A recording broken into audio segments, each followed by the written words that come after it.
Welcome to Asian Who's Who of Houston. I'm Ed Gore, and I'll be one of the hosts of this exciting new show that we have.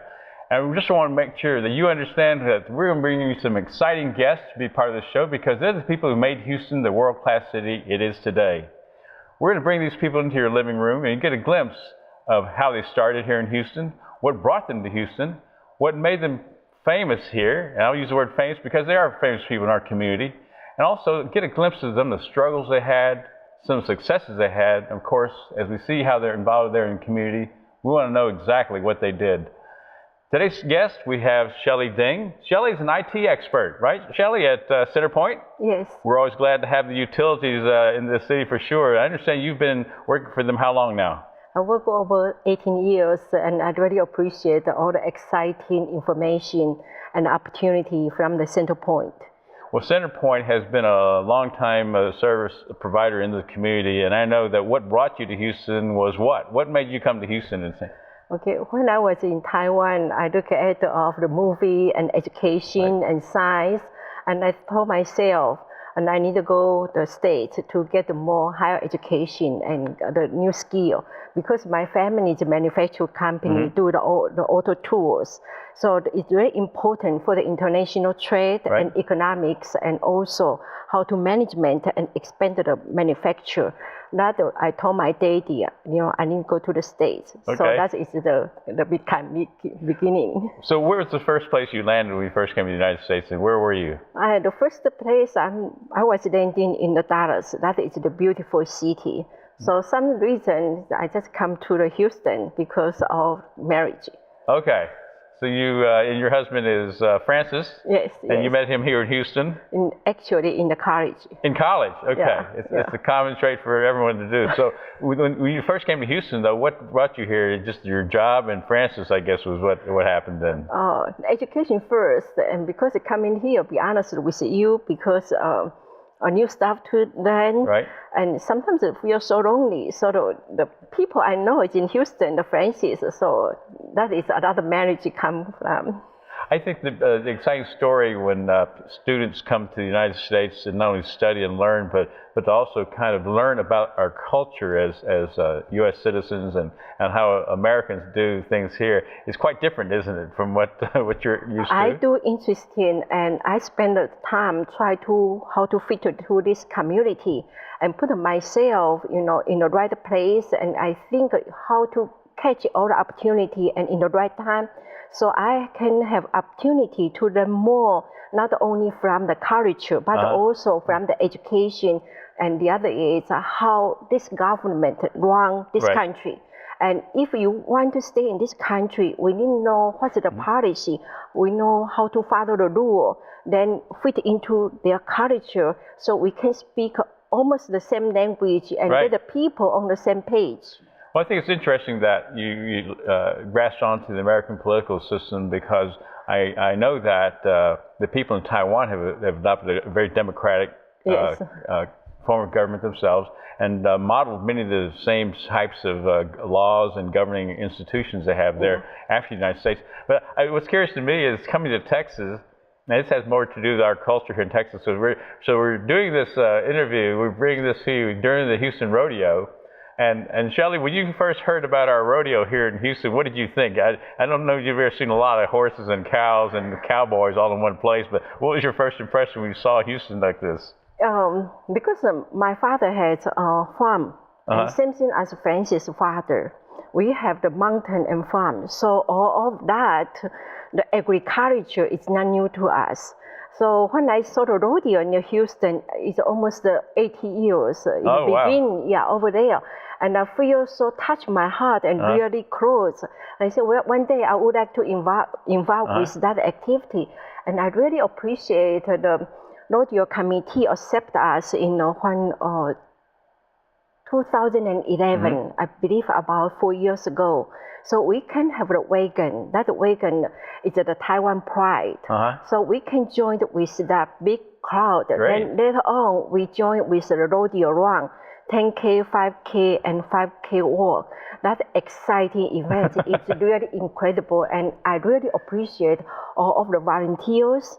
And they, last Saturday, I believe, that is so cold. We have over thousands of volunteers. They wake up so early, try to get the job well done. I really respect. You organized a group actually to do part of the running at the 5K and 10K. I don't know how many of you ran the 10 versus the 5, but my understanding is you organized a group of people from the, was it the Joint College Chinese Alumni Association group and some other Chinese American Citizens Alliance and other groups. How many people did you have there, and did everybody finish the 10K? Okay, this year is about over 30 people because so cold, so about 10 people, they cannot make it because afraid of the weather. And we have a different generation join with. Of course, the young generation, they join with the 10K run and 5K run. So the senior people like me, I do the 5K relax walk. So it's really exciting events and outdoor activity and touch to the nature and open the mind to see, wow, there's so many people join to the running and they are so enjoy all the events. You know, you said something earlier that is something different, I think, for most people who come from other countries into the United States, and that's that spirit of volunteering. And I know you talked a little bit about that earlier, but was volunteering something that was different in your family? I know in my family it wasn't necessarily something a high priority because we were busy working or getting educated, that volunteering or providing service to charitable cause wasn't a high priority. But what got you involved in volunteering for the community? Okay, part of from my family background and also Francis' background, because my family background is the manufacturer. We're doing the business really well. So part of my family really appreciate what we can get from the society and also appreciate all the workers that work for my daddy. Then my daddy always show us we need to show the appreciation, respect the people, and if have any opportunity, feedback to the community. Same thing as the Francis family, because my father-in-law is a general. So a lot of soldiers work for him, die for him. So annually, every year, he always doing something, show the appreciation to the society, to the services, and to all the people. Right. Yeah. So I guess when you think of the volunteering here now in the community, I know just from reading things you've been doing in the community itself that you have found a way to just be a real leader. And I'll have to say I've worked with Shelly on a few projects here in the community myself, and I'm amazed at the energies that she and Francis have. A real heart for the community. So I really got to congratulate you, knowing your background in the community. But let me ask you this: you've also been very active in trying to help others from Taiwan assimilate into the United States. So I know that you don't ever give up what you remember as a child, and when you come here and live, it's also part of your community effort to help people assimilate as well. But I noticed that you have been appointed to quite high position, I guess, in the community. Tell us a little bit about that. What are you doing in that regard? And I really appreciate, you have a great effort to the Chinese community and also American society also. And you are the role model of us, especially you are the grand chair in the CACA, the Chinese American. We're talking about you. We're not talking about me. We're talking about you. That's fine, but I also need to, express my opinion, show my sincere appreciation of how much you have done for the Chinese American Citizen Alliance, not only the local, also in the national level, and that you spend a lot of time, so that you are role model actually for all of us. But to speak for myself, and this is the opportunity for me, and I appreciate the Culture Center, the tackle, from the Taiwan of this, they promote me to that position.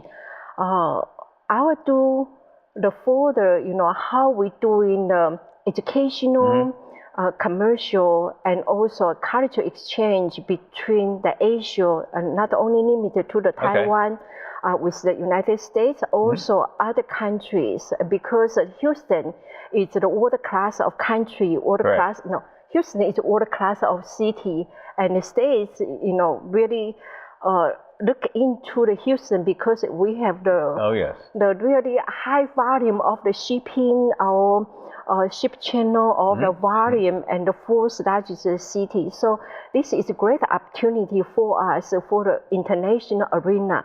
And also right now the technology is so advanced. Right. Right now you have no difference where you are in different country. From the Facebook, from website, we get the information immediately. Correct. Yeah. Well, it wasn't that way when you first came to the United States, of course. No. But now you're able to do quite a few things. When I come to the States, because I major in economics and international trade, and I'm really interested in that time is the stock.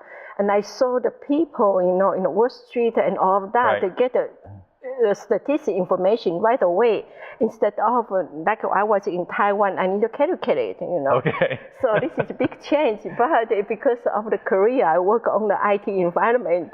I interested in how the new technology and provide for the people, easy to use and not expensive. This is part of lifestyle right now. But when you work in the community, you do get to work with a lot of people who are similar backgrounds and similar situations as yourself, having come over from Taiwan.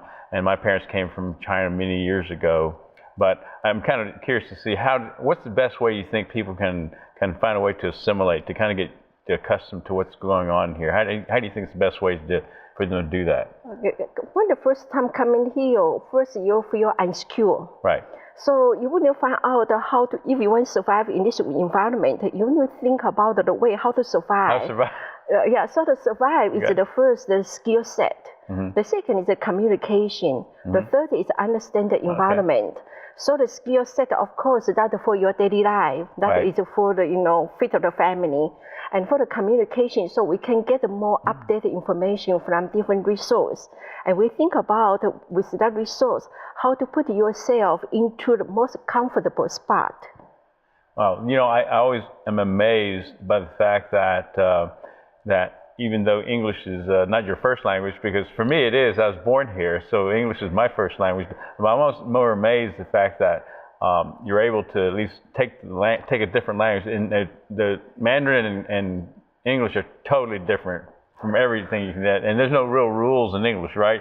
You either learn the English and you try to figure it out, or you don't, and I have trouble myself, but I'm always kind of curious how people learn a different language, especially when you're trying to not learn the formal part of the language, but the language that people speak on the in the street and in business. How did you find a good way to do that?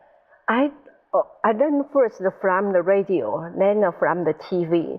So I try to follow up what the pronunciation.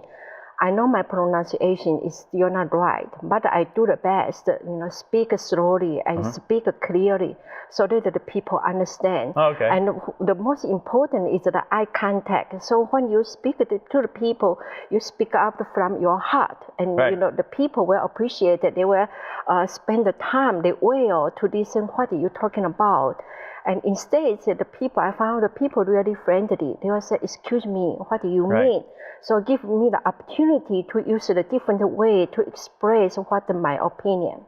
Well, I've heard people say that one of the things they do is they watch the news. Yes. Because the broadcasters there seem to enunciate words, pronounce words, and you learn words too from watching the news, that they're able to help you pronounce words better and help you understand that. So that's one of the things I've heard that people do. But like I said, it's always coming from a different background, different culture, and of course a different language. To me, is always very difficult. So I always appreciate the people who try to do that, because I know I've tried to learn Mandarin once or twice, and they said, "No, okay, I'm just going to drop out. I'm terrible." But anyway, well, listen, we're going to take a quick break.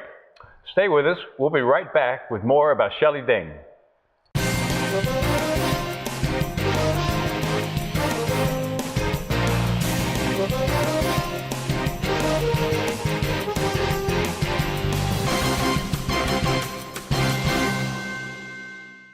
Welcome back to Asian Who's Who in Houston, and we're so glad to have with us Shelly Ding, an IT expert with CenterPoint Energy, an active member of the community in Houston here, and she's just been telling us some wonderful stories about her beginnings here in Houston and some of the things she's been doing while she's been here, a productive citizen, an active member of the community, and giving back to the community. And that's something that we don't always do, but we want to look for examples and role models like Shelly to take advantage of. Shelly, you were talking earlier about some of the other groups you belong to in addition to being so active in the Chinese community here. What are some other groups? You mentioned a women's group that you're very active with. Tell me just a little bit about that.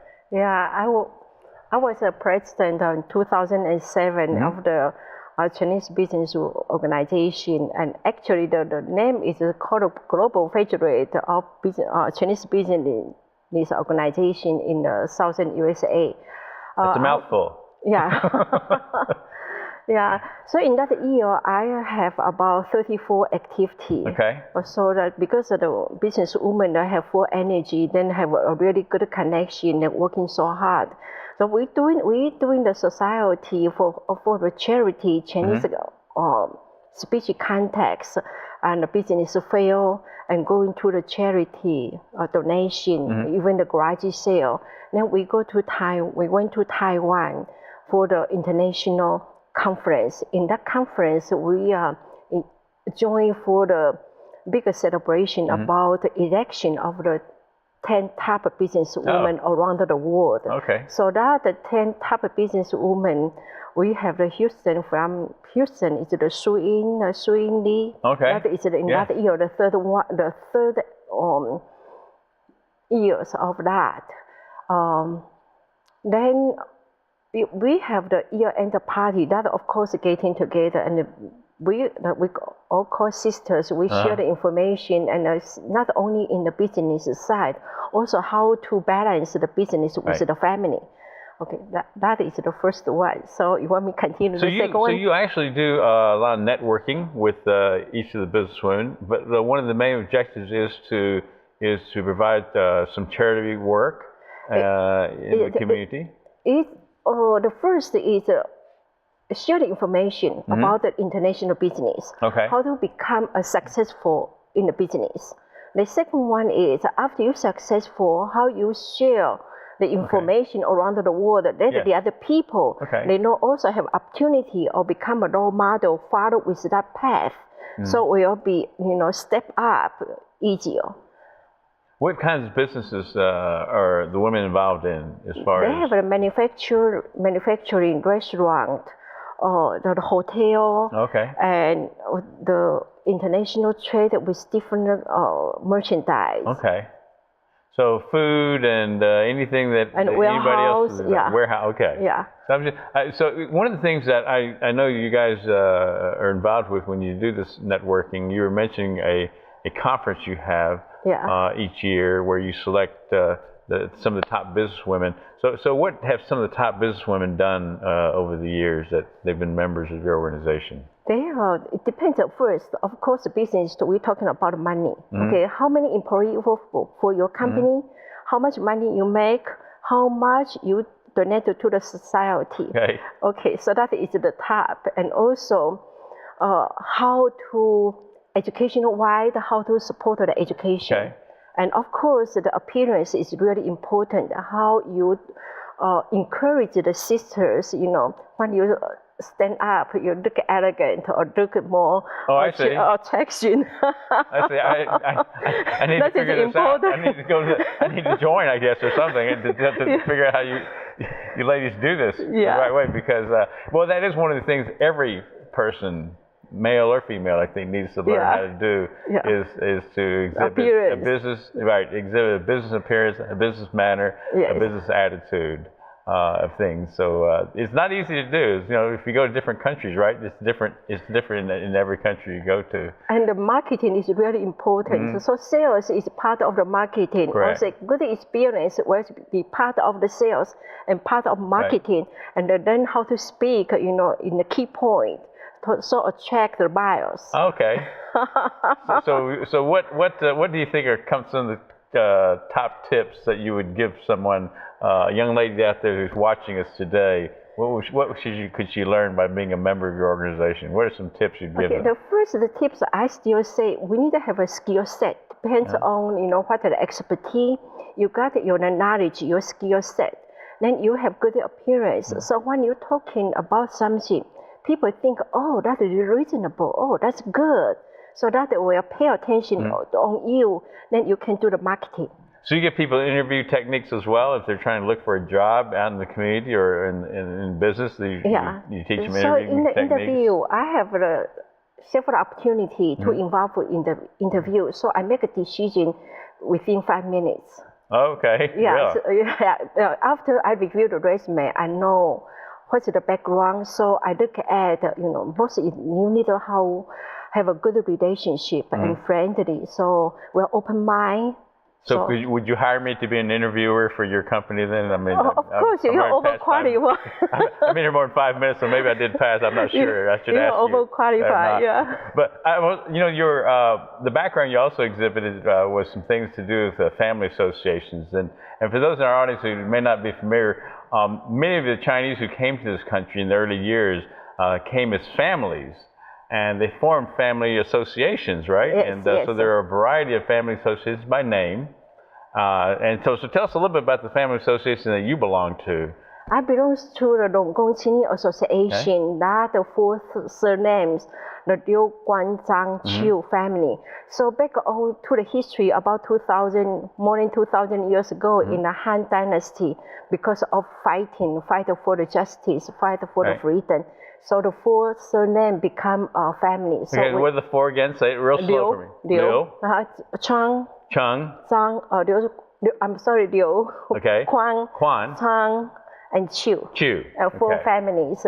So that's a good tradition, carry over for years, and up to right now, we still, hanging around together and with that spirit.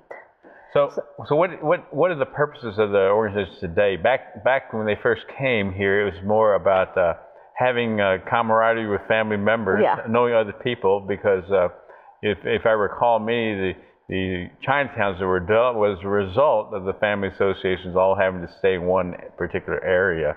But what are the purposes of the family association today? Today we still tie together and we help each other, and most important is because of the international trend, we need to have our voice on the table. Okay. So that the people know, especially elected office know what we need. Let the government know what we need. We should have equal opportunity to do what we can do. Not limited to the promotion, also in the government officer and become an elected officer like the Teresa Chang and like the Golden Kwang of the role models with that. Besides this, we also encourage the young generation involved with not only in the community, but get a higher education because education is the first step. You move up. Education is not only limited to one major. You need to have the several fields. So, build up ourselves with good capability, then learn how to the management, learn how to sales. So we'll promote, move up. Well, I think it's still interesting. Do you find that the young people are still interested in being members of the family associations, or what do you think continues to attract young people to the family associations? Be honest with you, we are encounter the gaps, but it takes time to tie the young generation to the seniors generation. So we will find out more activity how to attract the young generation and that they participate. And I think this is the most organization that will do it in that way. Yeah, I think when you think about the family groups, because people are moving more mobile, you don't find that many family associations. But I do know that across the United States, you have several chapters, of this particular family association, the Long Gong Qing Association. What are the cities you guys involved in? What are the cities you have family associations in? We have from the Western, East, and the South America, and also in Canada. So we total about 21 organizations in the Pan American Long Gong. And worldwide, we have more than that, of course, from the European, from the South Asia, of course that. And this year in October, we will have an international conference in Taipei. So we have every 3 years, we have international conference. And every 3 years, we have a Pan American Long Gong Qing Association conference in different cities. in 2013, that is the first time in Houston. And we were so proud of that, so successful in that event. And we also appreciate from the OCAC, the Prime Minister Chen, he specially coming here to join this exciting event. Good. And so the time he spent on the airplane, morning the time he stayed with us. So I really appreciate just coming over here to just to say hi, because all the community leaders from different area. Well, I remember that one of the purposes of the family associations was to pool money together. Yeah. To help people either buy a business or buy a home or buy a car. So people used to pool money together. Let me ask you this, Shelly. Which is the richest family association in the United States right now? Do you have any idea? Which chapter? It's always in the Zhang family. In the Houston, I think around the world, the Zhang family, they know how to make money, and they are really smart. Oh, so same thing as in the history. Would they adopt me? Maybe if of course, you are always the friend of Long Kong. You are a permanent friend. Well, real quickly, I want to talk a little bit about your involvement with CACA, Chinese American Citizens Alliance, and you're this year's president of it, if I remember. So tell me a little bit about CACA. Okay, the reason I involved with the CACA because Frances' niece, Evelyn Ding. Yes. She was the first Miss Chinatown USA in Houston. Okay. Yeah, so that's how we start to interest with the CACA, and also in the CACA we have so many members involved with the political arena, and also in the teacher environment and education, and including you. You are doing another great job. So that is really impressive. Us. That's why I joined to the CACA. It's a lot of work for CACA that they've become so politically involved because they speak to the rights of Chinese and Chinese Americans across the country. Shelly, what are some other activities that Chinese American Citizens Alliance is involved with in the community? We have the Chinese essay contest, the art contest. Also, we are involved with Asian Society to promote a lot of events. We all join the team to celebrate the Double 10 activity. Then we have annual conference, annual getting together. So with all the organizations you're involved with, CACA is just really a small part, but look at all the organizations. Well, Shelly, this could be easily an hour. I could talk to you about all the things that you're doing, but this just gives you a short glimpse of some of the exciting things that Shelly Ding has been involved with in the Houston community.